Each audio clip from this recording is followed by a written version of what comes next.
ધારીના Chalala road ઉપર bike slip થતાં બે યુવાનો ઇજાગ્રસ્ત થયા હતા. ધારી ચલાળા રોડ ઉપર લીંબડિયાના નેરા નજીક બાઇક સ્લીપ થતાં બંને યુવાનો થયા હતા ઇજાગ્રસ્ત. ચલાળામાં રહેતા બંને યુવાનો ચિંતન રાઠોડ તેમજ ભાવેશ રાઠોડ બંને પોતાના કામ સબબદારી આવી રહ્યા હતા ત્યારે લીંબડિયાના નેરા પાસે અચાનક બાઇક સ્લીપ થતાં બંને યુવાનો બાઇકમાંથી ફંગોળાયા હતા. આ ઘટનાની જાણ ધારી પત્રકાર સંઘના ઉપપ્રમુખ મેહુલભાઈ ત્રિવેદીને થતાં તાત્કાલિક બંને ઇજાગ્રસ્તોને ધારી સરકારી હોસ્પિટલે પોતાની ગાડીમાં પહોંચાડેલ, જ્યાં ડોક્ટર દ્વારા સારવાર આપી બંને યુવાનોને ભયમુક્ત જાહેર કરેલ છે. તાજેતરમાં ચલાળાથી ધારી સુધીનો નવો રસ્તો બન્યો છે, જે રસ્તા ઉપર ફૂલ સ્પીડ વાહનો જતા હોય ત્યારે ધારી ગ્રામજનોની માંગ છે કે લીંબડિયાના નેરા નજીક બંને વળાંકમાં જો બમ્પ મૂકવામાં આવે તો આવા અકસ્માતોના બનાવ અટકી શકે તેમ છે.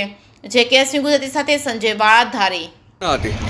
મારું નામ રાઠોડ ચિંતન છે. અમે ચલાલાથી ધારી કામથી આવતા હતા અને એક ફોરવ્હીલરને અચાનક કાવો મારતા અમારે બાઇક સ્લીપ થઈ ગઈ. તેની જાણ મેહુલભાઈ ત્રિવેદીને થઈ હતી અને તે અમને સિવિલ હોસ્પિટલ ધારી લઈ આવ્યા હતા અને સારવાર કરાવી હતી.